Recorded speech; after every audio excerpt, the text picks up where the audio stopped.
ამერიკის შეერთებულ შტატებში 4 სხვადასხვა სახეობის უცხო პლანეტელის სხეული ინახება, რომელიც ჩამოგდებული არამიწიერი საფრენი ხომალდებიდანაა ამოღებული. ინფორმაციამ მას შემდეგ გაჟონა, რაც ცენტრალური სადაზვერვო სააგენტოს მიერ დაფინანსებულმა მკვლევარმა და პენტაგონის მოწინავე კოსმოსური საფრთხეების პროგრამის ყოფილმა მრჩეველმა პოდკასტში საჯარო განცხადება გააკეთა.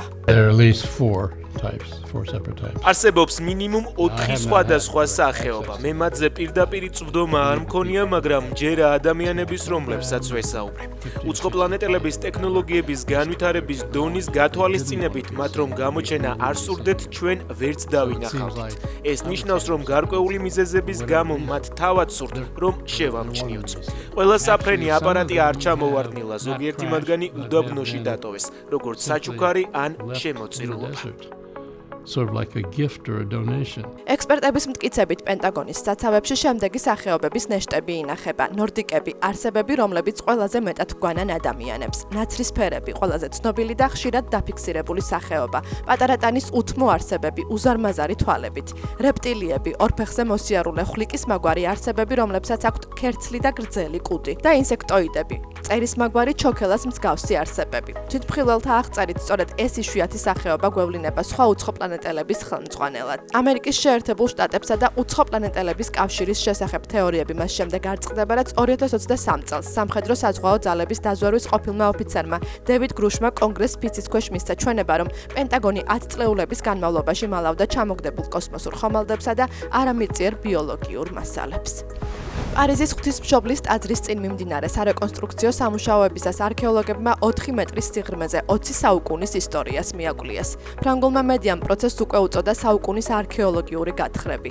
აღმოჩენილია შუა საუკუნეების სარდაფები, ძველი ლატრინებიდან ამოღებული ხელუხლებელი კერამიკული ჭურჭელი და ამოუცნობი წარწერები, რომლებსაც ექსპერტები თანამედროვე და ვინჩის კოდს ადარებენ.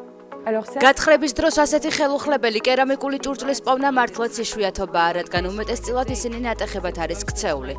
ასე რომ ეს საკმაოდ გამონაკლისი და განსაკუთრებული შემთხვევა იყო. კერამიკა სრულიად მთელი დაგხვდა. ყველაზე ღრმა ფენაში ნაპოვნია მე-4 საუკუნით დათარიღებული მონეტა, რომელზეც რომის იმპერატორი კონსტანტინია გამოსახული. ასევე აღმოჩენილია რომაული პერიოდის შენობების ნაშთებიც. ეს ჩვენთვის იშვიათი შესაძლებლობაა ვიმუშაოთ რაღაც ისეთზე, რაც რეალურად და ხელშესახებად იტყვის ახალ სიტყვას პარიზის ისტორიაში.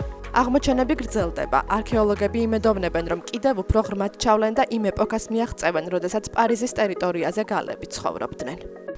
საფრანგეთის პოლიციამ ნარკორეიდის დროს 17 კილოგრამ კანაფსა და ფულთან ერთად შემთხვევით პიკასოს 15 მილიონ ევროთ შეფასებული მოპარული ტილო ამოიღო. ნარკოტიკებთან ბრძოლის ბრიგადამ ხელოვნების ნიმუში ნარკოვაჭრობაში ეჭვმიტანილის დეიდის სახლის ჩხრეკისას აღმოაჩინა. ფრანგული გამოცემა Le Parisien-ის ცნობით, ეს არის პიკასოს მიერ 1927 წელს შექმნილი პორტრეტების სერიიდან ერთ-ერთი, რომელიც მის საყვარელსა და მუზას, მარი ტერეზ ვალტერს გამოსახავს.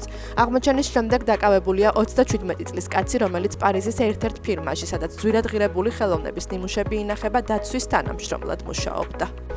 ჩინეთში სიჩუანის ფესტივალზე პეკინის ჰუმანოიდური რობოტიკის ინოვაციების ცენტრის 2 რობოტმა ადგილობრივ სპორტსმენებთან ერთად დრაკონის ნავის ნიჩვოსნობაში მიიღო მონაწილეობა. 2 კვირის განმავლობაში ინტენსიური წვრთნის შემდეგ რობოტებმა მოძრაობების სინქრონიზაცია სრულყოფილად შეძლეს. ტესტის ყველაზე შთამბეჭდავი მომენტი მაშინ დადგა, როდესაც ადამიანებმა ნიჩბების მოსმა შეწყვიტეს და მართვა სრულად რობოტებს გადააბარეს.